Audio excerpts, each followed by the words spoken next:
Hello, today I'll be teaching you how to apply what you've learned in the videos. I'll quickly go over the different parts of the camera. You have the lens, you have the mode dial, so it has like manual, aperture, and shutter priority. You have auto, and you have the scene modes. There's also the on and off button. In here you have the viewfinder. You have the viewfinder and then the display. You have the different buttons and we can turn it on. So this is what manual focus would look like if you have it on manual mode. This is what it would usually look like. You have the shutter speed, the f-stop value, and then the ISO number. You can also change different stuff like how many shots you want to take. There's also ambience priority, but we don't really need to get into that. This is, you can press this button. You can press this button to like switch between like live focus and viewfinder. So yeah, you can use that. That's pretty cool. This is also the flash.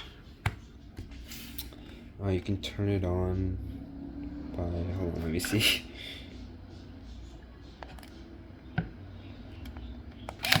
Yeah, there's a flash. So it looks like that.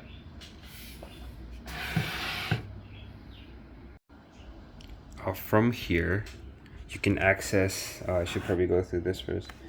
You can access the settings using the menu button.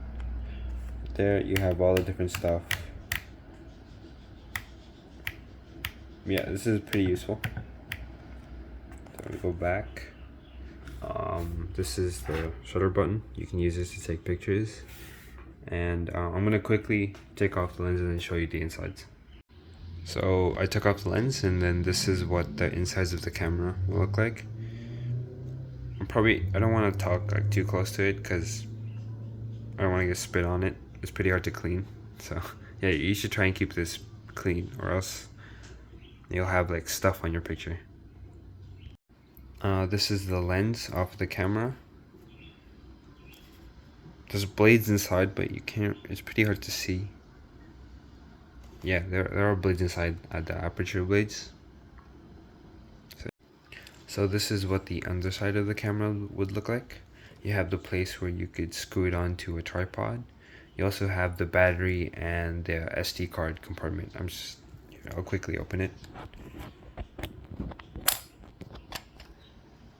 So there. This is the big part's the battery, and the SD card is right there. This is what the camera looks like when it's on the tripod. I just screwed it on. I know some other tripods you need like a bunch of different parts and then you connect them all together, but then this one's a bit more simple because I just like screwed it directly on. So okay, I'm gonna take you through my process of taking pictures or setting the right exposure. Firstly, I would check the live view. So clearly it's way too dark. So the first thing I would do is I would like lower this, because the lower it is, the more light it lets in. So I would lower it.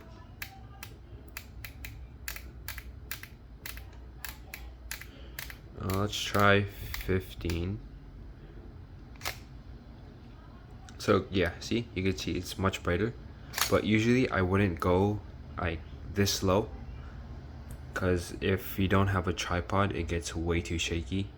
But I have a tripod, so it works. And then the next thing I would do, I would look at the f-stop. So if you lower that, there, the photo gets much brighter.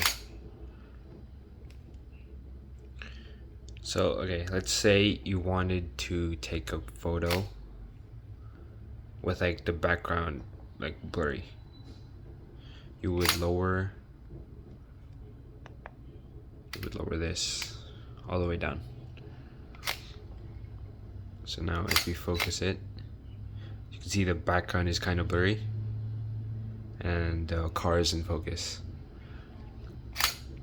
But now it's a bit too bright since I lowered this, so we would make this a little bit higher. So let's try 8 seconds.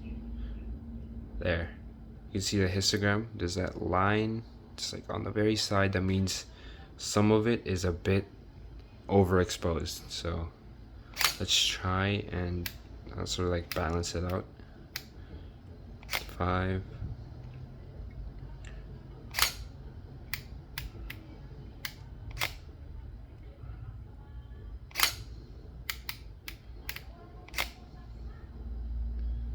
Oh, there. See, now the line from there is gone, but now the line here on the other side is all the way up. So that means some of it is underexposed. But if you see the picture, it doesn't look that bad. That's why I actually prefer some of my pictures underexposed. So I think this is pretty good. So then I take it. There. If I didn't have a tripod, I wouldn't go this low, but the process would still be the same.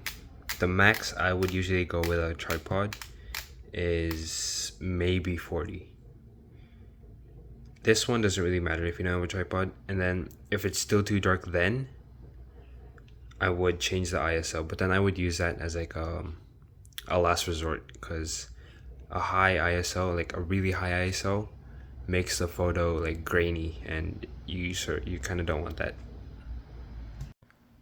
Besides using like exposure or the flash of the camera, forensic photographers also use external lights to provide good lighting and photograph evidence.